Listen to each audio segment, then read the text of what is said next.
amigos, ¿qué tal? Un día más ya estamos con todos ustedes aquí como siempre en nuestra alquería y como siempre una vez más, aunque parezca mentira, disfrutando de este magnífico tiempo que nos da esta bendita tierra. Y es que a esta altura de año es todo un privilegio poder disfrutar de este sol y por supuesto también de esta playa, puesto que estamos en nuestro litoral, la playa de Motril. Ya saben ustedes que estamos recorriendo toda esta franja hasta llegarnos lógicamente hasta la otra punta. Empezamos en Salobreña, recordarán ustedes, hablando de la punta del río, estábamos conociendo la torre defensiva motrileña de esta zona, que era Trafarramal. Hablábamos del camino de pescadores, nos acercábamos también a esta zona de Playa Granada, donde conocíamos la Casa Contreras. Conocíamos que era una zona pues bastante abrupta de vegetación, una zona dificultosa, ¿no?, para posibles ataques, y conocíamos pues muchas cosas y muchísimos detalles. Algunos se los vamos a recordar porque sin duda alguna hemos dejado muchas historias bonitas ya en estos 4 programas que ya llevamos, ¿eh? Vamos, efectivamente. Y eso, hemos contado muchas historias de esta zona, una zona que parece o que estaba muy alejada del Motril antiguo, ¿no? Es decir, que indudablemente esto era la zona del sur, de la zona de la costa, la zona sur de La Vega, y a pesar de eso tiene una grandísima historia de piratas, historia de torres, de fincas importantes como fue la Casa de Contreras, es decir, que de la playa, de historia de las almadrabas, porque también hubo pesquerías de atunes, el río Seco como elemento de comunicación hacia el interior, el Camino Patria, los Cinillos. Hemos hablado de muchas historias, de muchos nombres de esta zona de Motril, y últimamente, pues evidentemente en los últimos años ya del siglo XX, pues lógicamente Playa Granada, que es como empieza a cambiarse la denominación de estas playas de Trafarramal, empiezan a cambiarse por Playa Granada cuando en los años 60 la modificación urbana empieza a crearse esta urbanización que conocemos hoy como Playa Granada. La verdad es que son muchas cosas las que hemos conocido. Vamos a empezar casi de nuevo recordando breves detalles, ¿no? Puesto que ya saben ustedes que tienen esos programas también anteriores a este, donde pueden conocer muchísimas historias, muchísimos detalles, como decimos, de nuestra historia. Empezamos por el río Guadalfeo, esa punta que muy poca gente todavía recuerda o sabe qué significaba lo del río Guadalfeo, y es ese río de la Quebrada. El río de la Quebrada. El río de la Quebrada, eso significaba Guadalfeo, y era precisamente pues porque rompía, ¿no? En toda esta zona tenía como muchos brazos y prácticamente, como decimos aquí, se esparramaba, ¿no? Claro, a partir de la Quebrada, que era el Tajo de los Vados, la famosa garganta del dragón, del carubín de los musulmanes, y a partir de ahí se abría en ese delta del Guadalfeo, que en un momento de la historia, de época romana, dicen los que han trabajado sobre esos temas, que incluso fue navegable, ¿no? Es decir, los barcos romanos podían llegar hacia la zona del Tajo de los Vados, hacia Pataura y tal, ¿no? Era una zona navegable. Curiosa historia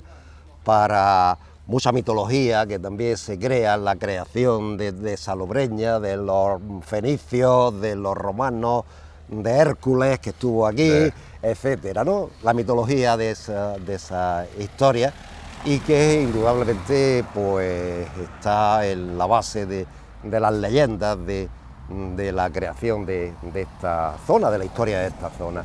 Y lógicamente el Guadalfeo ha formado parte de ese río de la Quebrada, o también, como algunos autores decían, que era Guadalferrum, el río del hierro, pero bueno, pues la sección más toponímica, más la traducción río de la Quebrada, parece que es lo que se acepta en la actualidad. El Guadalfeo ha sido, digamos, el padre de esta zona.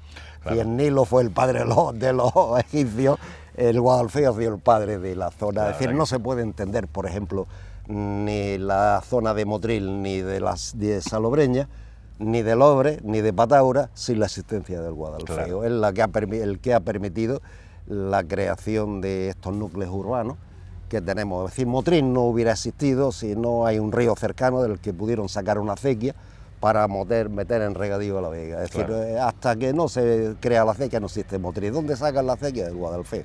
Es decir, que indudablemente conforma la base de la historia de esta zona. Y seguramente poblamiento que debió haber en los márgenes, poblamiento más antiguo que debió haber en los márgenes del Guadalfeo. La verdad es que sí, porque estamos hablando de que todos los asentamientos, ¿no? Tanto interiores, a través de ramblas, a través de ríos, a través de los asentamientos siempre importantes de poblaciones, van siempre cerca del agua. Importantísimo el río Guadalfeo, conocíamos muchas historias, conocíamos posibles ataques, cómo se organizaba incluso la defensa, ¿no? Cómo incluso los motrileños hacían sus propias cuadrillas, se adherían, ¿no? al apartado militar, se ponían a disposición, ¿no? de los batallones militares, pues para ellos también aportar su granito batallones de vecinos. Batallones de vecinos y bien organizados. Sí, y bien armados, ¿no? Es decir, indudablemente, esa es una de las características del poblamiento antiguo de la zona de Motril, ¿no? De la zona de Motril Salobreña. Los vecinos estaban armados. Es decir, ¿por qué? Porque no había fuerzas militares suficientes. Es verdad que existía pues un castillo en Almuñécar, otro castillo en Salobreña. Las torres son torres vigías, es decir, torres de aviso en caso de ataque, no son torres de defensa, son torres de aviso. Y muchas veces pues los propios motrileños tenían que acudir a la defensa. Por eso estaban organizados en batallones vecinales, de manera que en caso de un posible ataque pudieran acudir a la playa. Porque lo importante era acudir a la playa, no defender la ciudad, sino venir aquí para evitar que los enemigos desembarcaran, ¿no? Que es lo que hacían, porque una vez que desembarcaban la cosa se complicaba. Ya se complicaba. Entonces lo que hacían los batallones vecinos, y estaban armados, eso ha generado, yo creo que esa sensación de sociedad violenta que fue Motril durante mucho tiempo, ¿no? Una sociedad bastante... que la gente estuviera armada, que vivieran en una frontera de un África hostil, que estuvieran siempre amenazados por piratas, corsarios, flotas de países enemigos, como los franceses o los ingleses. Es decir, que hizo que fuera una sociedad violenta, ¿no? Donde la gente estaba acostumbrada a usar armas y a tener armas, ¿no? Y fue una costumbre que mantuvieron los motrileños hasta la dictadura de Primo de Rivera. Eso te iba a decir, que luego ha sido como que se ha ido transmitiendo desde hay un artículo que leí hace tiempo en Defensor de Granada, de finales del siglo XIX. Esa historia de tener que defender la ciudad, de tener que defenderse de los posibles ataques, hizo crear seguramente una sociedad bastante militarizada y bastante violenta. E incluso los repobladores, es decir, cuando expulsan a los moriscos y viene gente a repoblar las tierras que habían dejado los moriscos, le exigen que traigan armas. Y vienen con arcabuces, vienen con ballestas, vienen con lanzas, es decir, vienen con armas, se les exige que traigan armas también, ¿no? De manera, y la mayor parte de ellos, de los repobladores, eran militares, con lo cual están acostumbrados a una vida bastante... Parecía que esta zona, que además era muy rica por el azúcar, pues era muy deseada por piratas, porque pillar un barco cargando azúcar en el varadero o cargado de azúcar en el varadero, coger una fortuna tremenda, ¿no? Los piratas, y por lo tanto los motrileños tenían que recurrir frecuentemente. Por eso estaban siempre armados, ¿no? Y por eso siempre estaban integrados en esos batallones ciudadanos, de vecinos, que tenían su organización, que tenían sus capitanes y tenían sus tenientes. Sí. Muy mentalizado además con la defensa del territorio. Además, bien decías que estamos bastante separados, ¿no? De lo que es el Motril núcleo, ¿no? El Motril ciudad. Entonces había una distancia. Y es cierto que hablábamos de que toda esta zona, bueno, pues era una zona pues encharcada. Bueno, aquí finalmente ya de cañas también. Casa Contreras, recordamos aquí, como Alonso de Contreras, pues tenía aquí una de las... Había comprado aquí esa casa fuerte, ¿no? Había comprado a la Corona, le había comprado, después de la expulsión de los moriscos, le había comprado 700 marjales, y después le compró otros tantos marjales, o también unos cuantos cientos de marjales, a a Osago, a un genovés, a la familia de un genovés, le compra también un ingenio y otros 700 marjales aquí en Playa Granada, es decir, que el hombre se hace con 1000 y pico marjales en Playa Granada, que en aquella época, lo que era Trasfarramal, en aquella época era muchísimo. Claro, si estamos hablando de 20.000 marjales de cultivo, tener 1.500 aquí, pues ya estamos hablando de un porcentaje muy grande de la propiedad de esta zona, ¿no? De la zona de Motril.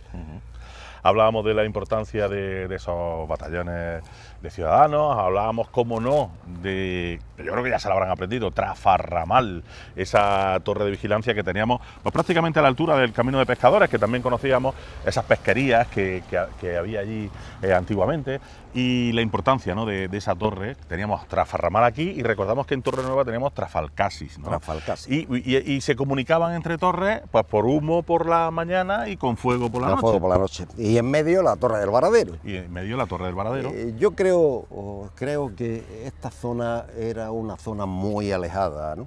Es decir, que cuando hablamos de esta zona, es una zona muy alejada. Los motrileños no deberían venir mucho aquí. No creo. La zona de los motrileños era la zona del Varadero, es decir, lo más cercano a la ciudad, porque esto ya estaba muy lejos.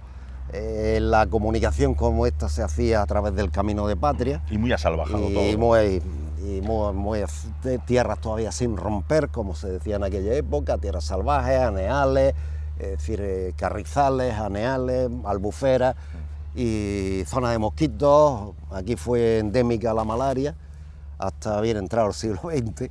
Es decir, que indudablemente esta zona a lo mejor no estaba un poco lejos de la ciudad, ¿no? Incluso hasta bien entrado el siglo XX, hasta los años 60, bien entrado los años 60, por aquí no venía mucha gente ni a bañarse ni nada por el estilo. No, y tenemos fotografía de que esto, a nivel de construcción, esto era virgen hasta los 60. Totalmente.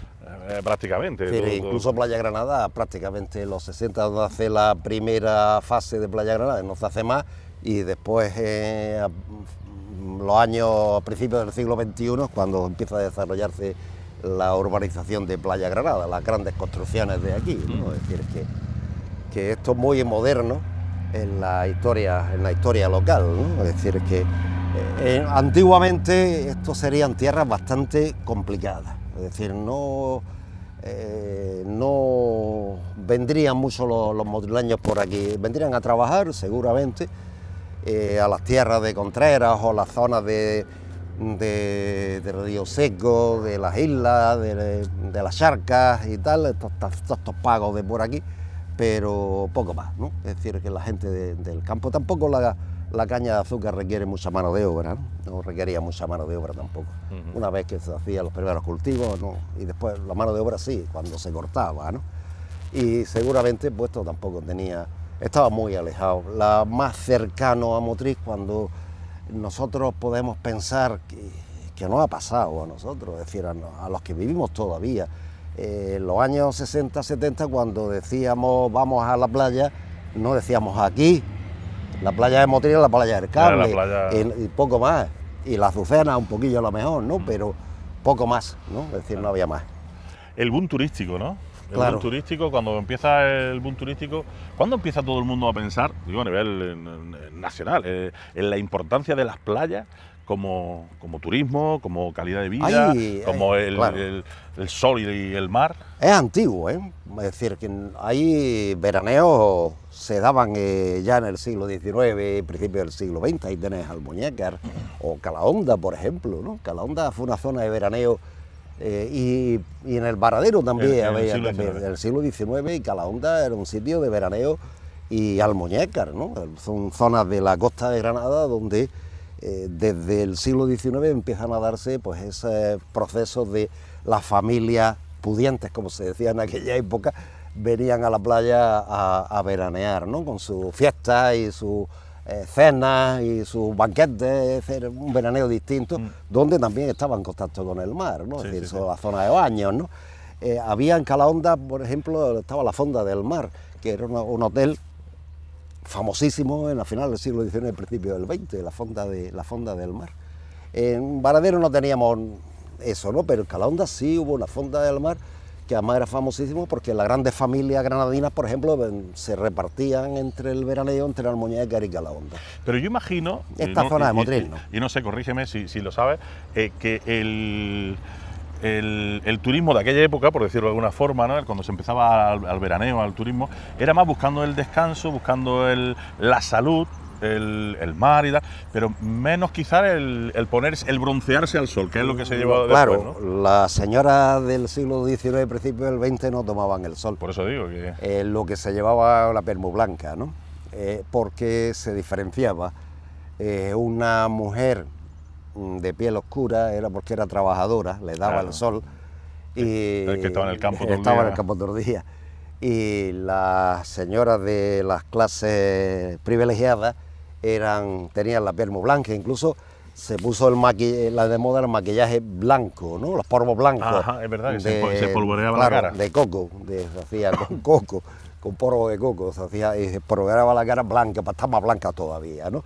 Es decir, que es lo que se llevaba y lo hemos visto en los dibujos y en las fotos de principios, finales del 19, salían a las señoras a la playa con sombrilla, ¿no? De manera de que no le diera el sol, ¿no? Porque ni en los brazos ni en la cara, porque se decía que la piel oscura era de las clases pobres y la piel blanca de las clases ricas.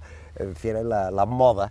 Y después se puso la moda del bronceado, ¿no? A partir de los años 60 empieza la moda del bronceado, con lo cual ya las cosas cambian. Ahora es al revés, ¿no? Ahora la señora, la persona muy bronceada porque tienen dinero para tomar al sol, ¿no? Y aparenta más salud. Más Cuando salud, los dermatólogos entonces, siguen diciendo que es peligrosísimo, que no es nada bueno eso de estar tomando al sol, pero sea con bronceado o sin bronceado. las modas, ¿no? Se imponen las modas en la historia de... Pero la historia del turismo es alguna cosa que a mí me gustaría escribir alguna vez, porque es un tema muy interesante, ¿no? Hay turismo ya en el siglo XVIII, en Motril ya viene alguna gente en el siglo XVIII a gozar de nuestro clima, ¿eh? Es decir, que ya hay algún turismo incipiente de gente muy poderosa económicamente que viene a Motril a gozar del clima motrileño y hablan en sus cartas y tal del magnífico clima que hay en Motril, ¿no? Donde algunos dicen que la primavera es perenne. ¿Ha habido cambios bruscos en el clima nuestro o siempre ha sido? No, siempre ha sido. Siempre así, ha sido. sí. Incluso 500 años en antes. época histórica, ¿no? Es verdad que el siglo XVIII fue... desde el siglo XVI se vivió lo que se conoce como una pequeña edad del hielo. El clima debió ser más frío y más lluvioso que en la actualidad. Y eso duró hasta el siglo XVIII. El siglo XVIII fue un siglo muy lluvioso y el siglo XIX prácticamente como lo que tenemos nosotros. Es decir, evidentemente el clima ocurre, siempre hay cambios climáticos, pero sí que es verdad que en esta zona el clima debió ser benigno. Pero es verdad que hay datos que recogen nevadas en el siglo XVII, el siglo XVI, nevada. Hay una nevada en 1560 y tanto, donde los regidores no podían llegar al ayuntamiento porque había medio metro de nieve en la Plaza España, ¿no? La Plaza de España, es decir, que estamos hablando de que la nieve le llegaba a las rodillas, ¿no? A los regidores y no podían llegar al ayuntamiento porque la nieve le llegaba a las rodillas. Pero el clima... ¿En qué época hemos dicho? En el siglo XVI, a mediados, final, en la segunda mitad del XVI. Pero que después el clima ha sido parecido. Y todo un poco lo viene a demostrar. Hay muchos datos climáticos en Motril, ¿eh? Se puede seguir alguna vez, los climatólogos, los historiadores de la climatología pueden seguir muy bien los datos climatológicos de Motril, que están muy relacionados con la caña de azúcar. Y claro, si hablamos de caña de azúcar y un año que no hay caña porque hiela, el otro porque es muy bueno y ha llovido bien y el otro ha llovido mal y tal, se puede hacer un seguimiento a la climatología de Motril. Es muy curioso porque hay muchísimos datos de climatología en Motril antigua. Y es verdad que se vivió una pequeña edad del hielo a partir del siglo XVI, eso a veces provoca pues, epidemias y problemas y pestes y esas cosas. Y el clima del siglo XVIII fue muy lluvioso, habían arrancado todos los temas de árboles y de matorrales de los montes, la rambla y el río se trajo una cantidad de tierra para abajo y aumentó la vega doble, ¿no? Sí, pero que se puede seguir. El clima debe ser algo parecido a esto, quizás algo más frío y más lluvioso que en la actualidad. Está claro que el clima, nuestra temperatura, por supuesto también la orografía, el tener el mar, etcétera, todo eso contribuye a que seamos un sitio de privilegio. Siempre hemos dicho a los motrileños que hemos sido un diamante en bruto, ¿no? Incluso a nivel turístico, ¿no? Claro. No se ha potenciado todo lo que sea. Precisamente estamos en la zona quizás pues, más turística, ¿no? de Motril, como es Playa Granada, que está creciendo muchísimo. Pero hay un momento, ¿no? Ahí en la historia de Motril, estamos hablando ya de los años 60, alguna cosa más contemporánea, 60. El mono y el bikini, ¿no? ¿Cómo era aquello, no? Sí. O mono o bikini, donde... Yo creo que es una frase mal utilizada, Sí. ¿no? Porque es verdad que eso se le atribuye a Escribano, al alcalde don Juan Antonio Escribano, y yo creo que don Juan Antonio Escribano nunca dijo esa frase, Ajá. en ese contexto, ¿no? Es decir, que él apostaba, y así lo hablé yo alguna vez con él y tal, y la apostaba por el desarrollo turístico y económico de Motril. Es decir, que evidentemente si no hubiera apostado por el desarrollo turístico de Motril, no se hubiera puesto la fiesta en el mes de agosto, cuando eran en el mes de octubre, que llovía todos los años. Es decir, que indudablemente hay un cambio en esa mentalidad. El nivel industrial pues estuvo con el tema de la fábrica de acerosa, que fue un revulsivo económico tremendo en Motril, ¿no? O el tema de las semanas verdes, donde la agricultura se convierte en un elemento importante de desarrollo, ¿no? Evidentemente en aquellos años todavía la caña de azúcar tenía una importancia tremenda y la industria azucarera era importante, pero yo creo que nunca en el contexto, después quizás se sacó de contexto, ¿no?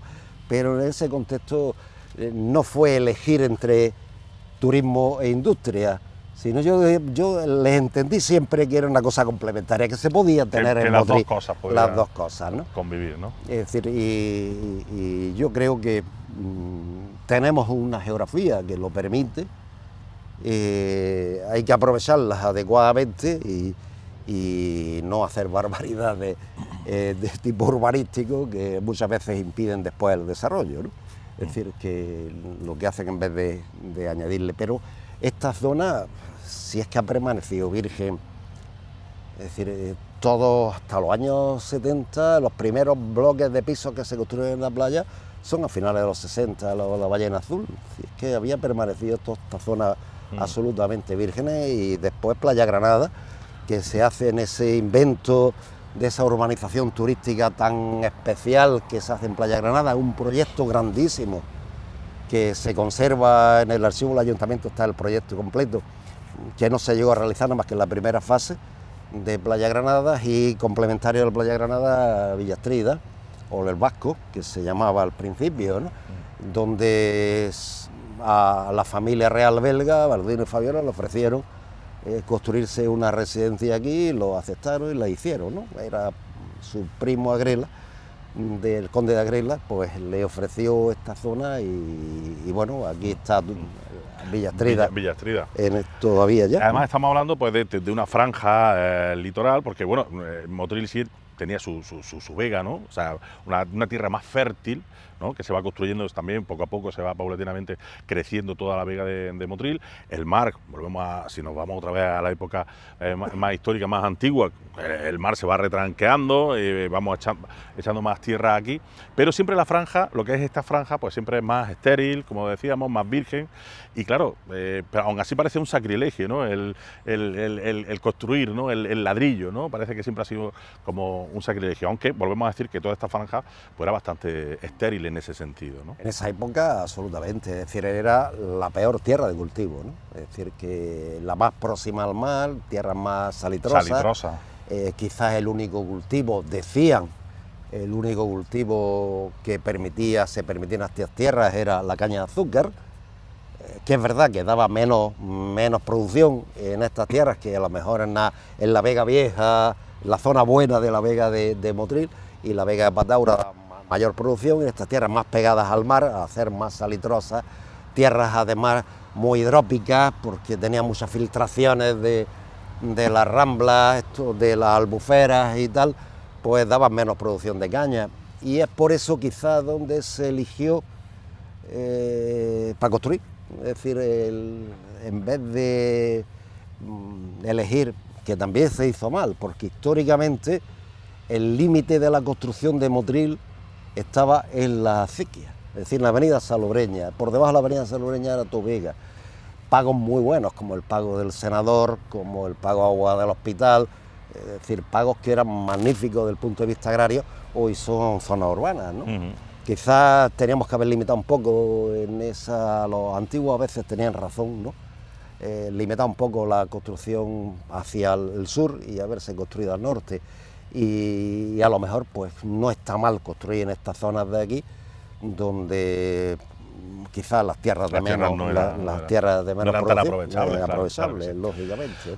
Bueno, pues vamos llegando al final de este programa. Yo no sé si lo han notado ustedes, pero al final hemos hablado del turismo. Y es que el turismo es inevitable también hablar de forma histórica y sobre todo en la zona en la que nos encontramos. No todo hay que remontarse a 400, 500 años para conocer la historia de Motril, puesto que también la historia contemporánea nos interesa muchísimo. Y lógicamente en esa evolución de esta zona un papel fundamental lo juega esta vivienda que tenemos concretamente a nuestra derecha, como es Villa Astrida. Ya lo ha mencionado Manuel Domínguez, nuestro cronista oficial, nuestro historiador, de que los reyes de Bélgica pues también quisieron asentarse aquí. Él o ellos van a ser el motivo de nuestro próximo programa aquí concretamente en la Alquería, así que con ese punto suspensivo les dejamos para la semana que viene. No se olviden de nosotros, que seguimos aquí en la Alquería, en los encuentros con Motril, semana que viene con Villa Astrida y seguimos caminando por todo nuestro litoral. Hasta la semana que viene.